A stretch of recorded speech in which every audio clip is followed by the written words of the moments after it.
سلام، من رویام. قراره که تو این اپیزود راجع به روابط و اهمیت گفتگو در روابط صحبت بکنیم. استناد میکنم به این کتاب که خیلی کتاب خوبیه، اسمش گفتگوهای عاشقانه است که حالا خیلی هم عاشقانه نیست، یعنی راجع به حالا انواع روابط، پدر مادر، دوست، نه شامل میشه. جالب رو کاورش هم نمیشه عاشق‌ها، پدر و مادرها، غریبه ها، عشق‌های تازه، دوست‌ها و رسیدن به ته خط. اهمیت یعنی فوکس و اهمیتی که این نویسنده این کتاب، این ناتاشا لان گذاشته روی گفتگوه، روی این که ما آدم‌ها معمولاً بلد نیستیم که توی روابطمون صحبت کنیم، حرف بزنیم، خواسته هامون و احساساتمون رو بیان بکنیم. رابطه عاطفی باشه، چه رابطه دوستانه یعنی با دوستامون باشه، رابطه‌مون با پدر مادر، خانواده و حتی در فضای کاری. خیلی از در واقع میشه گفت روانشناسا و روانکاوا، حالا فیلسوف‌ها رو هم دور هم جمع کرده و از نظرات اونها هم تو این کتابش استفاده کرد. خب من مثلا یکیشون که مورد علاقم هست و کتابشو خیلی دوست دارم، آلن دوباتنه. خیلی جالبه، مثلا هر بخشی اومده به یک نویسنده یا به یک متخصص رجوع کرد و نظر اون و تجربه اونو اومده مطرح کرده. کلا که به نظرم حتما این کتابو بخونید، ولی خب حالا تو این اپیزود قراره که با هم دیگه یه گفتگو صمیمانه و دوستانه داشته باشیم. حالا خیلی کلی میخوام راجعش صحبت بکنم، ولی اگه مثلا دیدم که حالا فیدبک اوکیه و حال شما هم دوست داشتین، میتونیم تو اپیزودهای بعدی هم بیشتر راجعش صحبت کنیم. کتاب کلا با یه سوال شروع میشه. در واقع خب سوالم نیست، با یک جمله شروع میشه. عشق یا روابط ساده شروع میشن، اما پیچیدگی ها موقعی اتفاق میفته که ما وارد عمق اون روابط میشیم. اینا هممون تجربهش رو داریم دیگه، چه توی روابط عاطفیمون چه دوستانمون. وقتی که با یه نفر آشنا میشیم همه چیز اول گل و بلبله، خیلی خوب پیش میره، اوکیه، و اتفاقا پیچیدگی ها، مشکلات و چالش ها موقعی به وجود میاد که احساس میکنیم که با اون فرد داریم وارد یک ارتباط عمیقی میشیم و اون عمق داره شکل میگیره. و خب عمق وقتی شکل میگیره تو ایرادا و حالا اختلاف نظرها میزنه بالا، و اگه ما نتونیم ارتباط خیلی خوبی ایجاد بکنیم با طرف مقابلمون، معمولا به سوء تفاهم‌های کوچیک و بزرگ منجر میشه. معمولا آدم‌ها با این پرسش روبرو میشن که تو منو چرا نمیفهمی من چی میگم. شاید به خاطر اینه که هیچ وقت نمیذاری اون چیزی که میخوامو بگم. تو خیلی از موقعیت‌ها به خاطر اینکه وارد چالش نشیم، خب این گارد ذهنی خودمونه، به خاطر اینکه وارد چالش نشیم وارد گفتگو نمیشیم و خودمون رو با طرف مقابلمون دعوت به سکوت میکنیم. سکوت کردن همونقدر آسیب زننده است که گفتگوی نادرست میتونه آسیب برسونه. با سکوتت میتونی همون آسیب رو به طرف مقابلت وارد بکنی که با یک کلمه و یک جمله اشتباهت میتونه وارد بشه. پس ما باید بدونیم که چه موقع‌هایی نباید سکوت بکنیم و چه موقع‌هایی باید سکوت بکنیم.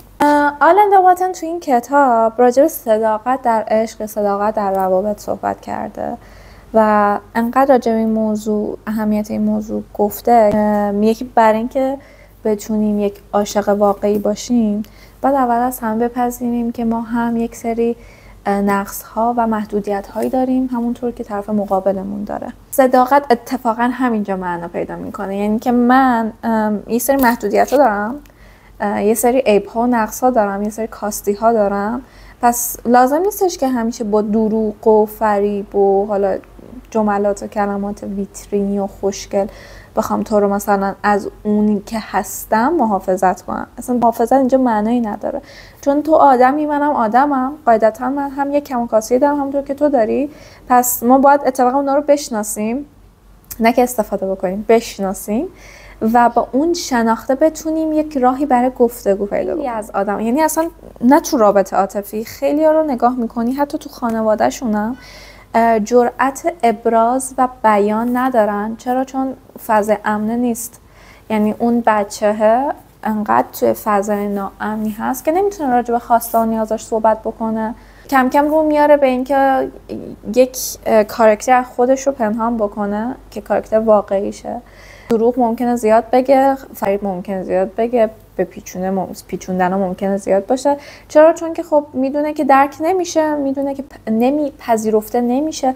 ولی وقتی که پذیرش باشه، وقتی درک باشه، من خیلی راحت میام راجع به ترسام صحبت میکنم، چون میدونم که اگه راجع به ترسام صحبت بکنم، اگه راجع به دغدغه‌هام، چیزایی که منو اذیت میکنه و چیزی که هستم صحبت بکنم، قرار نیست تو رو از دست بدم، قرار نیست اتفاق بدی پشت بندش بیفته. من اون فضای امن رو دارم، همونطور که اون فضای امن رو برای تو به وجود میارم تا بتونیم راحت با هم دیگه صحبت بکنیم. یعنی بیشتر مشکلات دقیقا همون جایی شروع میشه که آدم‌ها تو ترسه خودشون غرق میشن. آدم‌ها نمیدونم، من کلا همیشه حس میکنم که ما هر کاری که میکنیم، چه اشتباه چه درست، از کودکی همیشه با این ترسامون داریم زندگی میکنیم و اون ترس هست که باعث میشه که شاید پیشرفت نکنیم، شاید اون چیزی که میخوایم رو ابراز نکنیم، اون چیزی که میخوایم نباشیم و متاسفانه خیلی به نظرم حتی تو روابط هم میتونه آسیبزا باشه. بخش مهمی از کتاب راجع به نقش احساسات در گفتگوه. اینکه تو چه مودی هستی و چه احساسی داری زمانی که میخوای گفتگو رو با طرف مقابلت داشته باشی. مثال میزنم، مثلا تو یک روز سختی رو گذروندی، مثلا سر کارت، حالا تسکات زیاد بوده، با مدیرت بحثات شده، هر اتفاق، و خسته کوفته میرسی خونه و خب پارتنرت از این داستان هیچ ایده ای نداره و میاد میخواد راجع به روزش باهات صحبت بکنه، راجع به اتفاقاتی که افتاده. تو به خاطر اون خستگیه، به خاطر اون فشاره که رو خودته، به خاطر اون احساسات بدی که اون روز داشتی، ممکن بگی نه من حوصله ندارم یا نمیخوام یا فلان، و چیزی که طرف مقابل صرفا دریافت میکنه اینه که خب اون طرف من، پارتنر من، اصلا حوصله منو نداره، حوصله صحبت کردن با من نداره. این حالات یکی دوبار اشکال نداره. منظور من اینه که وقتی که ما نتونیم اینها رو متمایز بکنیم، یعنی احساساتمون رو با روابطمون تفکیک بدیم، صادق نباشیم، شفاف نباشیم، همیشه باعث سوء تفاهم میشه و همیشه اینطوریه که آره طرف مقابل، حالا یکی از طرفین، همیشه حوصله اون یکی رو نداره یا همیشه خسته است یا همیشه فشار روشه. همینطور برعکس، یا مثلا دیدی خیلی خوشحالی، شادی و هیجانت بالاست، ممکنه که مثلا یک جمله‌ای توی جمع بگی که مناسب نباشه، یا خیلی عصبانی دوباره مثلا یک چیزی رو بگی که مطمئناً حتی چند دقیقه بعدش تو پشیمون میشی. پس کلا احساسات منظورم بیشتر هیجانات ما تو گفتگوهامون بیشتر بیشتر مخربن تا اینکه بخوان برامون کار بکنن. ما باید یاد بگیریم که اول از همه بتونیم هیجاناتمون رو مدیریت بکنیم، کنترل بکنیم تا بتونیم یک فضای درست حسابی برای گفتگو کردن، برای صحبت کردن داشته باشیم. حتی اگه هم حالمون خوب نیست و احساس میکنیم که اون روز یه هیجاناتی داریم که نمیتونیم کنترلش کنیم، خیلی راحت به طرف مقابلمون بگیم که آقا مثلا این اتفاقات برای من پیش اومده و اصلا ربطی به تو نداره، ربطی به ارتباطمون نداره، ما صرفا امروز شاید برام تایم خوبی برای صحبت کردن نباشه. پس خیلی مهمه که این موضوع رو به طرف مقابلمون شفاف بگیم. این کتاب خیلی نقد شده، خیلی‌ها گفتن که نگاهت کلاً به ارتباط و عشق یک نگاه واقع بینانه و حتی تلخه. البته که خب ناتاشا لام معتقده که عشق بدون پذیرش مشکلات و چالشاش در واقع فقط یک توهمه. من اینو خیلی قبول دارم، یعنی به همین قطعیت قبول دارم. حداقل تو عصری که ما داریم زندگی میکنیم، اینکه تو عاشق بشی یا به یک نفر حس پیدا بکنی یا وارد یک رابطه‌ای بشی خیلی چیز سخت و عجیب غریبی نیست، واسه هم اتفاق میفته. چیزی که شاید سخت و عجیب غریبش بکنه و ارزشمندش حتی بکنه اینه که تو یاد بگیری چجوری بزرگ بشی تو اون ارتباط، بگیری که چه برخوردهایی داشته باشی، یاد بگیری که چه رویکردهایی داشته باشی، چه موقعی چه کاری انجام بدی، چه موقعی چه کاری نکنی.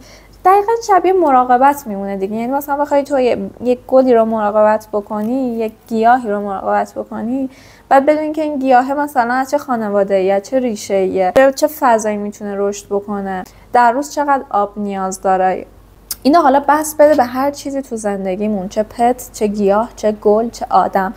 بلد بودن و بلد شدن انقدر مهم هست که عاشق بودن و عاشق شدن اهمیتی نداره. به نظر من هیچ عشق و هیچ رابطه بی عیب و نقص نیست. قطعا عیب و نقص زیاده.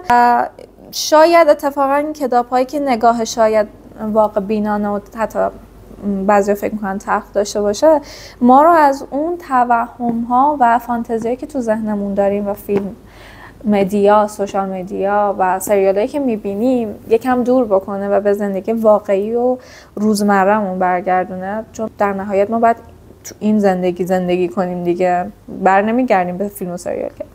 پس باید یاد بگیریم که آقا این واقعیت وجود داره، این تضاد وجود داره و من باید برخوردم، روی کردم با این تضاده چجوری باشه.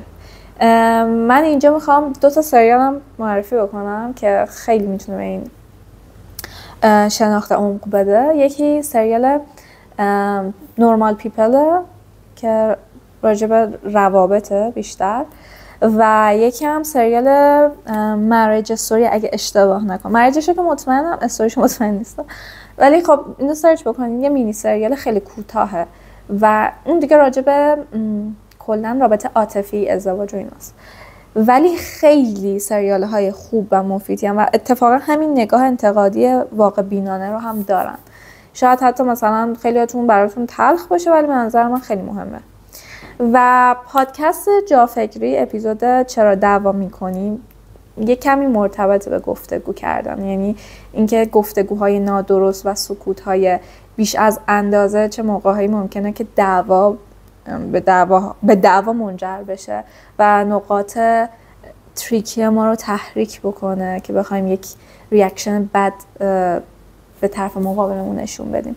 حتما این اپیزود رو نظرم گوش کنین، خیلی مفیده.